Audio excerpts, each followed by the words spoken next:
Hi everyone, this is the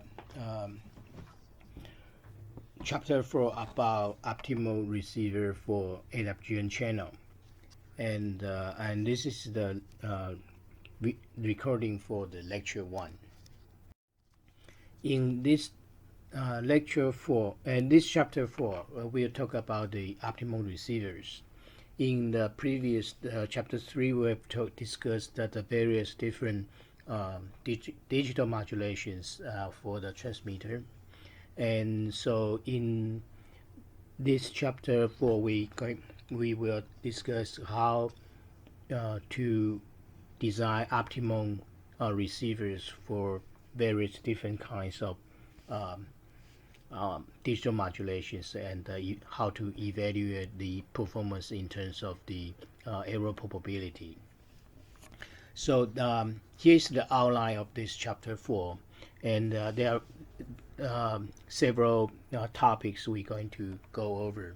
And this video, the video lectures, we going to have the videos that we will cut the videos not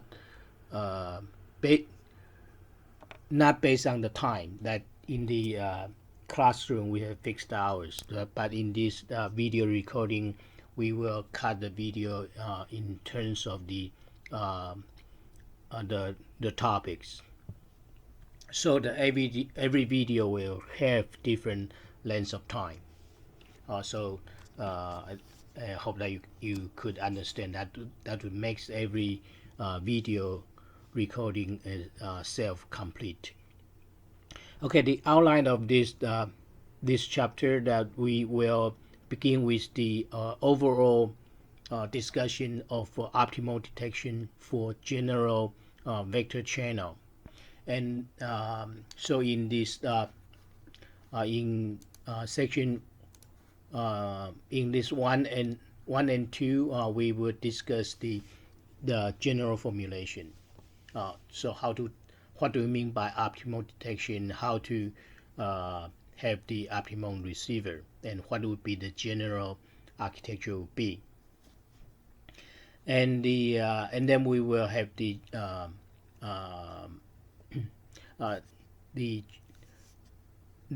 general receiver detector, the optimal detector called MAP detector, or maximum likelihood detector, and why it is optimal. And then we will in this section 3, we will discuss the optimal detection and analyze the error probability for various different kinds of memoryless digital modulations, and for the error for the band limited and power limited signals. And then we will have a discussion of the comparison for different digital modulations, their error probability, their spectral efficiency, and the trade-off, the different modulations that has pros and cons, their different properties. And in this section, in the 5th topic, we will further extend the optimal detection discussion for in presence of uncertainty. That means that is for the non-coherent modulations. In the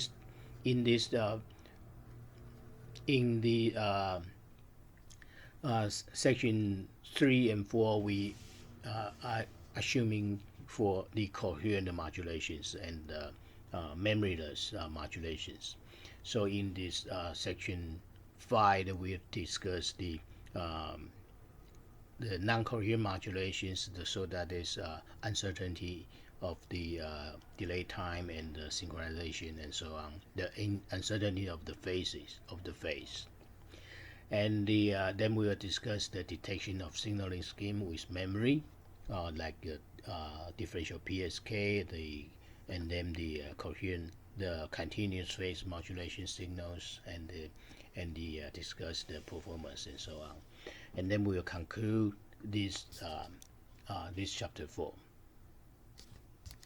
Okay, today will be the this lecture 1. It will be just to begin with. So we have the general description about optimal detection for a general vector channel.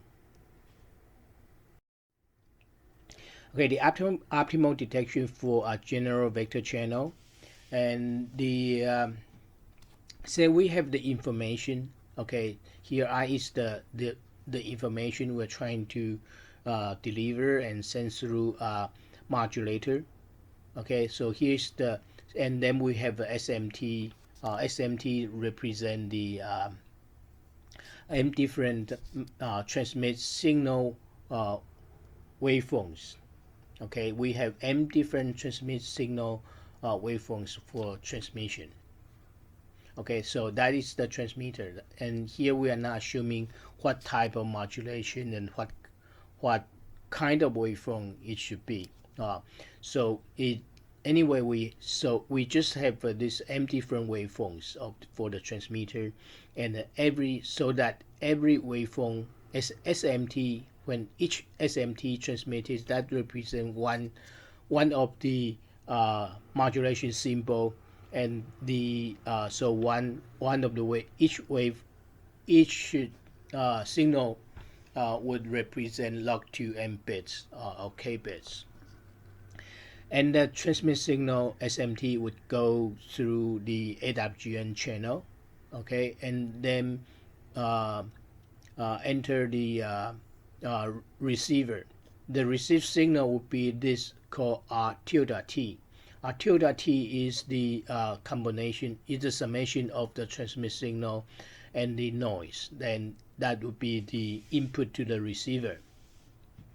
So the received signal waveform, this RT tilde, that first we have to convert it to the vector form by projection onto the signal space. Then that is called, and this process is called demodulation.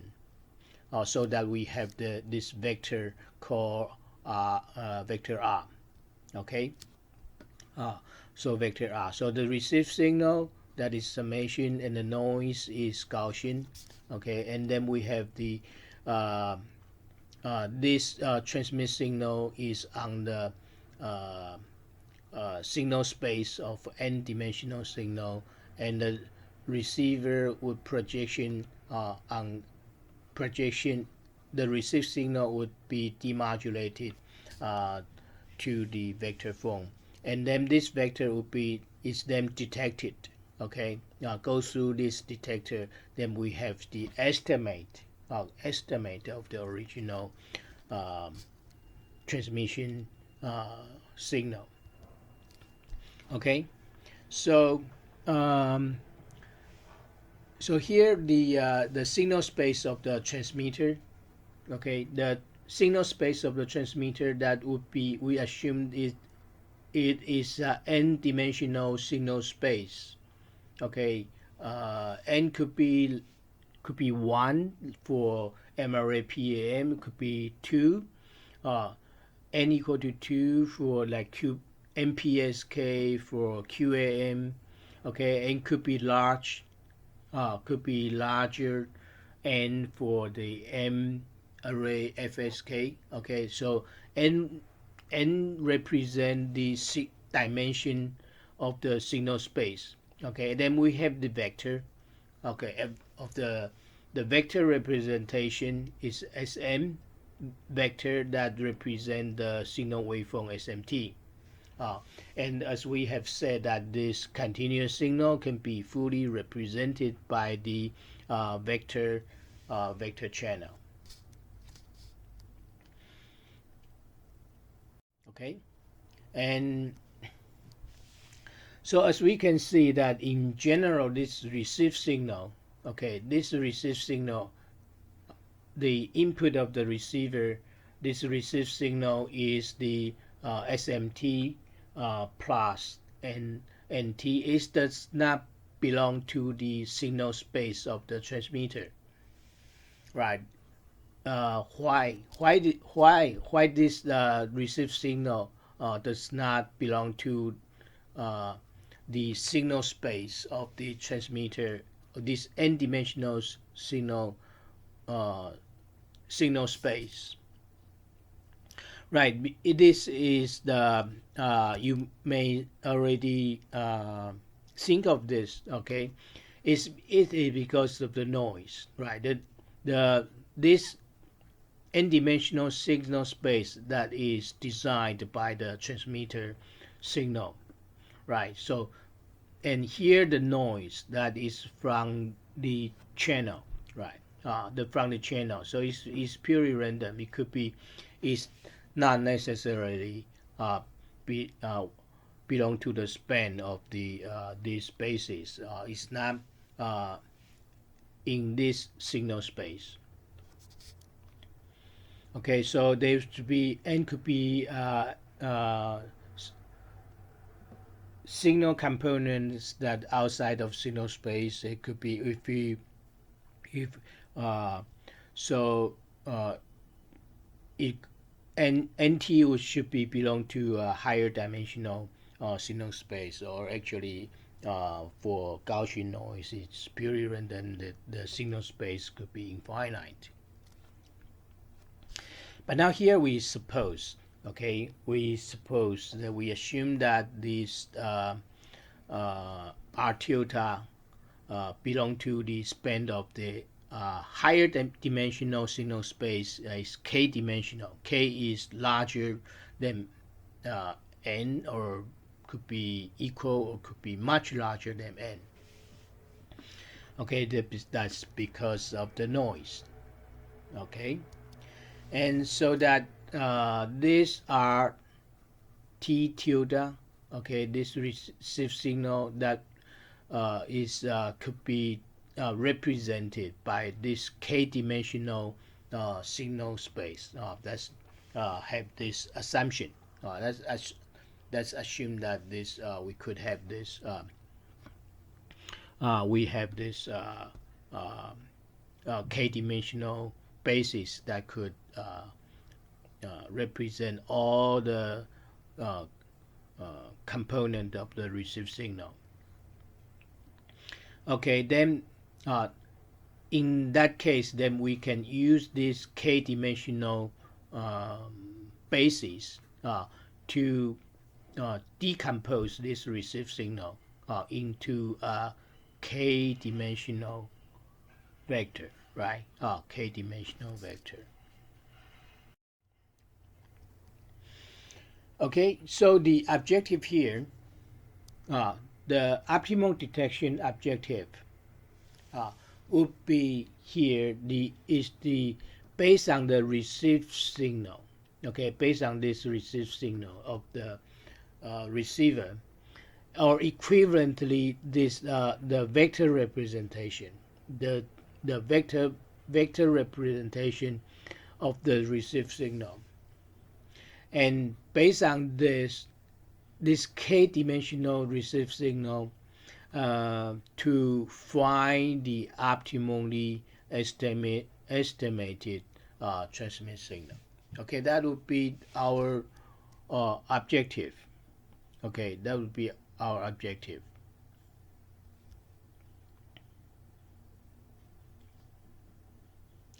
Okay, so the detector, the function of the detector is to maps the this k-dimensional signal, okay, this k-dimensional signal to one of the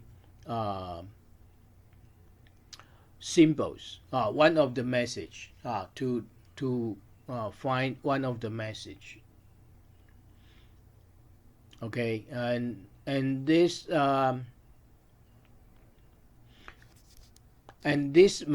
message S is n-dimensional.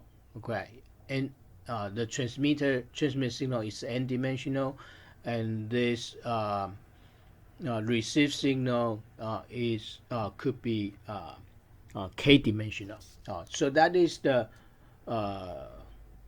objective. That what is going to happen, the problem the detector is trying to solve. So here we need to define what do we mean by optimum, optimum detection, okay, optimality, okay. What do we mean by optimum?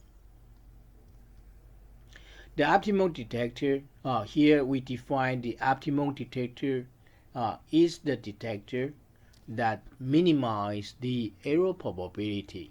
If we could come out a detector that you can show that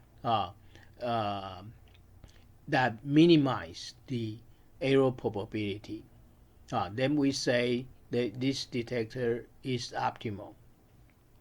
But how do you convince us that it's optimal? Right? There are not many optimal. There's only one optimal that minimize the error probability. Okay, so so we need to have a definition that clearly gives us the idea. If the detector follow this definition, follow this strategy that would lead to the minimum error probability detection. Okay, so here is the rule of the detector that would helps to minimize the error probability. The rule is this: we make the decision based on the received signal. Then we make a decision that the transmit signal is SM. The receiver does not know, but it has to make the decision, right? Make the decision that the transmit signal is SM. Okay, if the conditional probability that given received signal, that the probability that the transmitter transmit symbol of SM is the largest, then all the other symbols,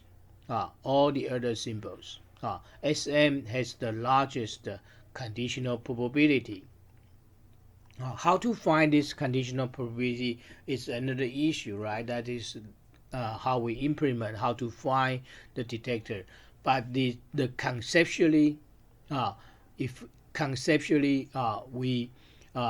this conditional probability is the largest, okay, then we have to make the decision. We have no choice, right?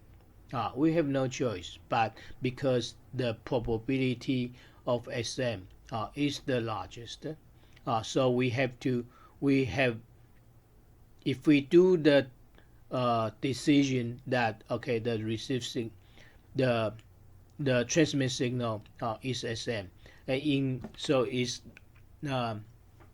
that makes the best sense. Okay, that makes the sense that so that the error probability will be minimized because its probability, this conditional probability is larger than any other symbols. Right. So that is the rule. Okay. If we and how to implement and how to design the receiver so that we can follow this rule. That is another issue. Okay. We will discuss and show how to design the receiver and how to find how to implement and find this and find this and design this receiver so that this rule can be satisfied. So if we agree, then we can, based on this rule, then we could obtain the optimum detector. Okay, optimum detector. Okay, this statement, okay, or this rule, we can rewrite this rule in terms of the that with this formulation. This formulation is more common. That is commonly we more common used in the area of communication. They are equivalent, but this is more clean representation. That is we make the decision based on this argument. Okay, we try to find one of the symbol S1 to SM. We try every symbol from S1 to SM to this conditional probability. Try S1, try S2, and try SM for this, and so we will have m different conditional probability, and one of the probability would be the largest. One of the SM that has the largest probability, then that is the decision. So that is the SM is the argument. Okay, and SM is the argument of this conditional probability, right? So the argument SM that maximizes this conditional probability, that would be our decision. Okay, so that's so there is the same statement, right? It's the same statement. But this is how we express these concepts. Okay, so based on this rule, the detector designed based on this rule is called maximum A post-steroid RE or MAP detector. Okay, MAP detector. Based on this MAP detector, that we then we would have the estimate of the transmit symbol. Okay, then we have the estimate of the transmit symbol is based on this, and that this is called MAP detector. So whenever we say, okay, please find the optimum detector, that would mean fundamentally this MAP detector, because it based on the definition of the optimum detection. Okay.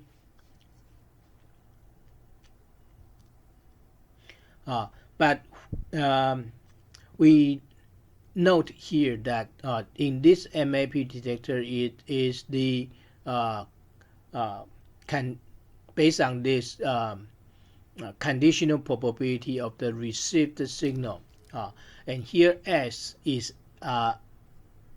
the source, the transmit symbol S is n-dimensional vector, and the received signal R, the vector is k-dimensional vector.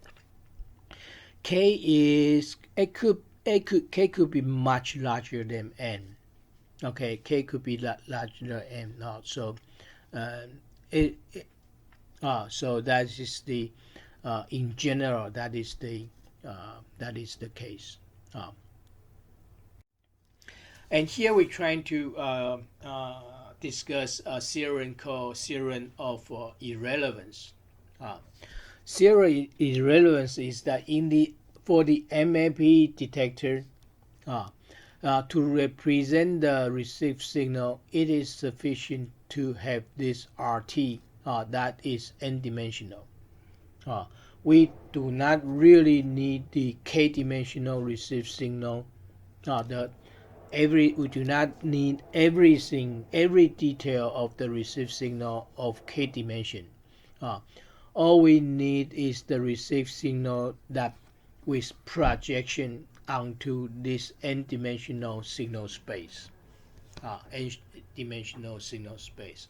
All the received signal component that is outside this signal space, this transmitter define the signal space, that would be irrelevant to the detection. irrelevant to the MAP detection. It would not. We can safely throw away the received signal component that is outside of the n-dimensional signal space, and the performance, the error performance of the MAP detector will not be affected at all. That would be that would simplify the MAP detector that we have mentioned in the previous page, that so that we do not have to consider a k-dimensional signal, but only this n-dimensional n-dimensional signal that of the received signal. Okay, so this is called Serine of Irrelevance. Okay, let's get the signal model, and then this is the signal model of the received signal that is k-dimensional, right? Then we try to prove this theorem. Okay, in general, this received signal is k-dimensional, right? And k is much larger than n. Okay, and however, in this received signal, this it contains the n-dimensional that has n-dimensional component of the received signal that contains the transmit signal and noise, right?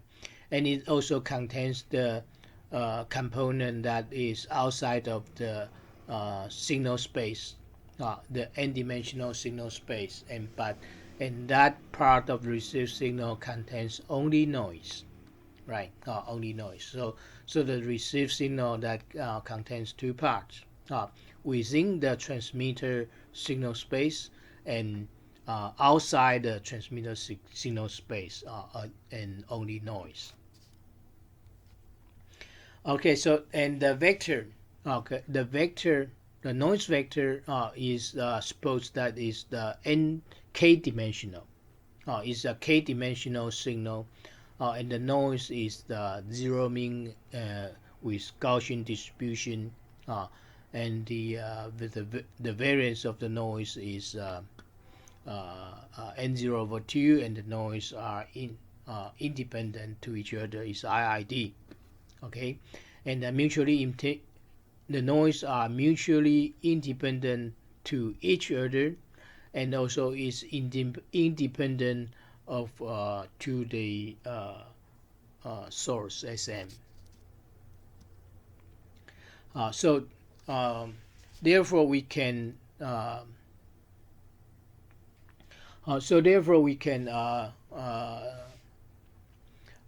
rewrite this. We can rewrite this the MAP detector, right? We can rewrite this MAP detector that in terms of the in terms of this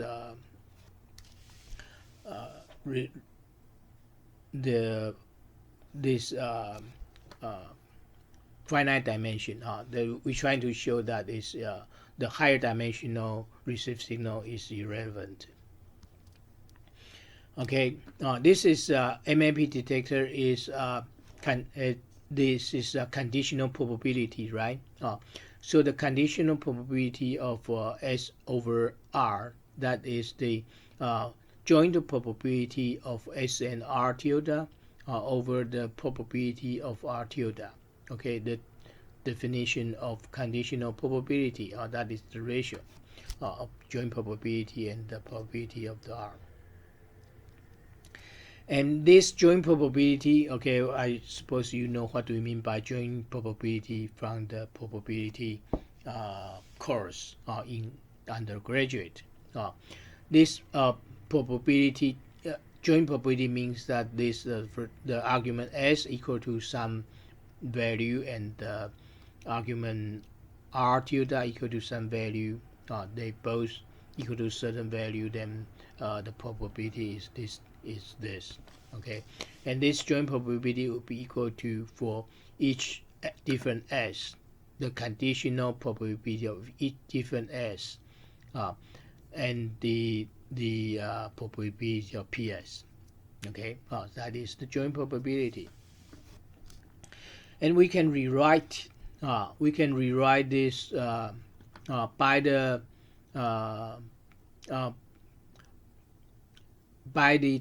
definition of the R. This vector R actually contains the K. R tilde contains K component, right? So it's the same. So this that is the more explicit representation, the expression of the conditional probability. And here's this probability of R tilde that represent the probability of R tilde of all the cases, given all the cases of S.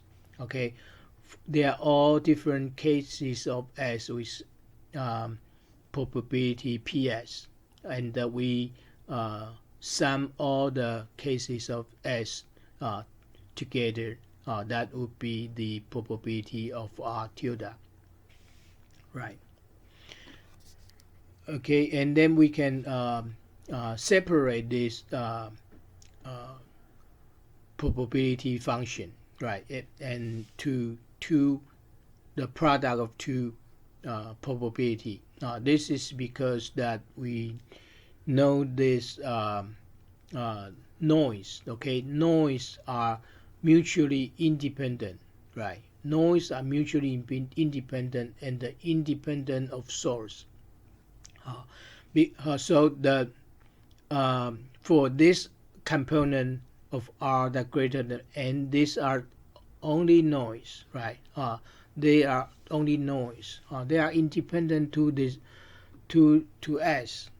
Okay, they are independent. So the joint probability could be separable. Okay, the probability function could be separable. That is the component R that is related to S, and the component R that is independent to S. And same here for the denominator. This joint probability is separable to the probability, the conditional probability of R that is related to S, and the joint probability of R that has only noise and independent to S. All right. And this noise joint probability of the noise, right? They are so they can cancel out each other, right? They can would be able to cancel out each other, right? So then when we cancel this out, then this ratio, this probability, this part that become this PS times PR over S, right? And here R is the lower dimensional signal, low dimensional received signal of dimension N, and here R, PR is the joint probability of the received signal of the dimensional n-dimensional component. Okay, so and then this would be the conditional probability of S over R. Okay, so from here to here, right, is equal, is all equal, right? So here we show that this this argument, okay, this statement of the MAP detector that has conditional probability on R tilde is equivalent to this MAP detector with conditional probability on R. Okay, and here R tilde is the k-dimensional, and this vector R is the n-dimensional, and we show that they would be exactly the same. Okay, the result would be exactly the same. That means So that gives the Serine of the irrelevance. That all we need is this low dimensional component of the received signal that is sufficient to design this MAP detector. And that gives the optimum performance, and so that this we have a simpler design architecture for the detector, and without any sacrifice of the performance. Okay, so all the receivers contains two parts. The received signal would have the received signal is R tilde, is k-dimensional, and we have a demodulator that has the projection of this receiver into vector R. Vector R is n-dimensional. Vector R is n-dimensional, not k-dimensional. This n-dimensional vector, so we have in this demodulator is a projection of this received signal onto n different bases, and then we have this vector R. And so this n-dimensional vector R will become the input to the MAP detector. And then the detector gives the estimate of the source. Okay.